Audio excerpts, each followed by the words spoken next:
JP news. ఇప్పుడు గొప్ప చెప్పినాడు. ఇప్పుడు ఏంటంటే ఆంధ్రప్రదేశ్లో 23 మంది ముఖ్యమంత్రులు పరిపాలించినారు. రీసర్వే అనేది పెట్టింది ఎవరు? అగ్రికల్చర్ కింద ఒక జగన్మోహన్ రెడ్డి. ఇంతమంది ముఖ్యమంత్రులు ఎవరైనా పెట్టచ్చు కదా, ఎవరో పెట్టలేదు. ఇప్పుడు పెట్టిన తర్వాత ఏళ్ళు చూపిస్తుంటారు కానీ ప్రతి ఒక్కరు.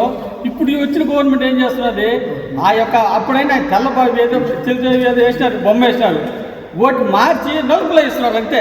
తెల్ల మున్నాడు నలుపులో ఇస్తున్నారు పాస్బుక్లు.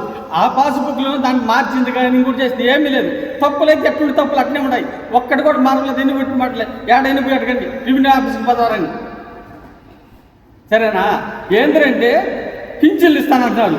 నేను ఇప్పుడే చూసినా, తెల్ల చూస్తే అధికారులు నాయకులు పెట్టి పంచుతూ ఉంటారు. ఎప్పుడు చేయ కొత్త పింఛన్లు అనుకున్నది, పాత పింఛన్లు అదే ఇస్తారు. ఒకసారి ఒకదాన్ని ఓపెన్ చేస్తాం కదా, రోజు ఓపెన్ చేస్తాం కదా, ప్రతిరోజు చేయం కదా. కొత్త పింఛన్ వస్తే ఒక నాయకుడు కానీ, ఒక కలెక్టర్ కానీ, ఇంకొకరు కానీ, ఒక కౌన్సిలర్ పోయి ఓపెన్ చేస్తారు. ఇచ్చిన పింఛన్లు రోజు చేస్తున్నారు. ఎక్కడ నేను చూడలేదు. ఇప్పుడు అక్కడ మన జగనన్న కాలనీ ఉండదు, ఆడెత్తుకోయేసి రామారావు బొమ్మ పెట్టినాడు. అది కోసి పెట్టినారు. అదే ఇప్పుడు రామారావు కాలనీ అది రాజన్న బొమ్మ పెట్టిన చెల్తుందా? టిక్కో ఇల్లు కట్టినారు బ్రహ్మాండంగా, రామారావు బొమ్మ బ్రహ్మాండంగా పెట్టండి. టిక్కో ఇళ్ళు అప్పుడు 2014 పెట్టినారు కాబట్టి ఆడ పెట్ట బ్రహ్మాండం పెట్టు, ఆనందం ప్రతి ఒక్కరికి. ఈ జగన్ అంత పేరు కూడా అసలు టౌన్ ప్లానింగ్ ఏముండదు. చూడండి, ప్లాన్ గీస్తుంటారు కదా, జగనన్న కాలనీ ఉంటుంది, అది కూడాలో ఉంటుంది. ఏమన్నా మారుతుందా? ఎన్ని ఊరికి చెప్పినంత మాత్రం మారవు కదా. అదేదో శాస్త్రం చెప్తారు, శ్రీనివాస్ పంట రేపు రా వీళ్ళు ఈ విధంగా 19 సంవత్సరాలు ప్రతి పథకం పెట్టింది కొత్త లేదు. శ్రీనివాసుడు చెప్పినట్ట ఈరోజు పోయినట్టు ఏమంటాడు, రేపు రమ్మనేదంట. రేపు పోయినట్టు రేపే ఆ గోడ మీద రాసి రేపు ప్రతిసారి రేపే. ఈ విధంగా 20 నెలల దగ్గర గడిచిపోయింది. ఇంకొకటి శేఖర్ ఒక మాట అన్నాడు నన్ను, ఏమే శంకరయ్య గబ్జాదారు ఎంఆర్ ఆఫీస్కి పోయి తెలుసుకుందాం. వాస్తవం ఏదో ఉండొచ్చు కూడా, ఎంఆర్ ఆఫీస్ తెలుసుకో. శేఖర్ గురించి తెలుసుకోండి. ఆడికి పోవాలా? పోలీస్ స్టేషన్కో, సెంట్రల్ జైలుకో, లేకుంటే ఫారెస్ట్ ఆఫీస్కో పోవాలా. ఇంకోటి ఏంటంటే స్పెషల్ స్క్వాడ్ ఏదో ఉంటుంది జిల్లాకు ఒకటి, వాళ్ళ దగ్గర పోవాలి. ఆయన పోవాలంటే టాస్క్ ఫోర్స్ ఏదో ఉంటుంది, ఆడకు పోవాలా. నేనైతే రివ్యూకి రెడీ, ఆయన రమ్మని చూద్దాం. నా మీద కేసులు లేదు, నేను జైలుకి పోలేదు, సెంట్రల్ జైల్లో లేను, ఏ కేసు లేదు. ఆయన మహానుభావుడికి ఎన్ని ఉన్నాయో అన్ని ఉన్నాయి. ఆయన కూడా మాట్లాడేసి మీడియా ముందర ఇంకేముండదు చెప్ప. ఇంకొక ఆయన చెప్పింది ఏమైనా, నేనేమి అడిగినానంటే అభివృద్ధి కావాలంటే బాండగిరి కాలేజు, ఇతర కాలేజీ అన్నీ పెట్టాలంటే ఆమె అంటున్నదా.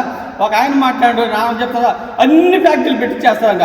అయ్యా రామరావు మంది దగ్గర గుగ్గుళ్ళు తలారు పెట్టేదానికి, రామరావు మంది దగ్గర గుగ్గుళ్ళ సెంట్రల్ పాస్ కావాలి, పర్మిషన్ కావాలి, ఏమీ లేకుండా అన్నీ పాస్ చేసేస్తారంట. రామరావు మంది దగ్గర గుగ్గుళ్ళు తలారు పెట్టేదానికి అంటే పెట్టితే ప్రతి ఒక్కరు చెప్పినా కూడా విధానం ఉండాలి. దేనికైనా కూడా ఉంటేనే బాగుంటుందని సభాముఖం చెప్తా.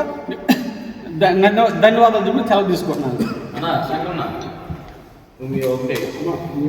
అక్రమాలకి అన్యాయాలకి కేరాఫ్ అడ్రస్ 14 వరకు కౌన్సిలర్ చెప్పేసి ఒక మీ పార్టీలో గెలిచి ప్రస్తుతానికి టీడీపీలో ఉన్న ఒక కౌన్సిలర్ మీ పైన ఆరోపణ చేస్తారు. దాంట్లో మీరేం చేస్తారు? నేను చెప్పేదే, ఆయన ఏదో టీడీపీలో కదా ఉండేది, బీపార్ మీద గెలిచింది ఎక్కడ? వైసీపీలో. నికరమైన మనిషి ఎవరైతే అది రద్దు చేసి అవతల పార్టీలో గెలిస్తే ఓడు మోతాం. ఏంటి దాంట్లో గెలిచి ఏ బీపార్ తీసుకుని ఆడపోయి నేను తెలుసు నేను ప్రయోజనమా? నేనే కానీ అయితే రాజీనామా చేసి తర్వాత మీరు చేస్తా.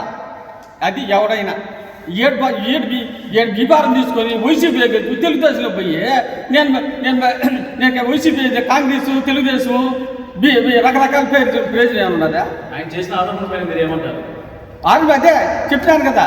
నేను చెప్పింది ఏంటి, నన్నైతే రెవెన్యూ పోవాలా చూడాలా, ఆయన అయితే central jail, Venkatagiri police station, మన ఇది ఏంటంటే బయట టాస్క్ ఫోర్సు, మళ్ళీ ఇంకోటి ఏంటంటే ఇది ఫారెస్ట్ అక్కడ ఇన్స్పెక్ట్ చేయాలా.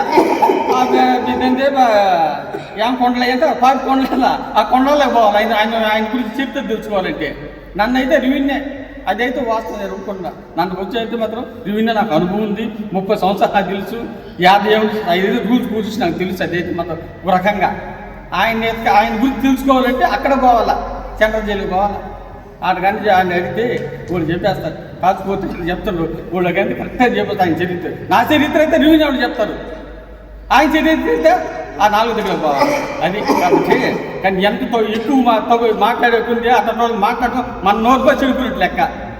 నేను మాట్లాడకూడదు అనుకున్నాను, వచ్చింది మాట్లాడుకున్నాం. ఎందుకంటే అలాంటి వాళ్ళ గురించి మనం చెప్పుకోవడం కూడా మనకు కూడా ఎంతో సేమ్ అనిపిస్తుంది. అది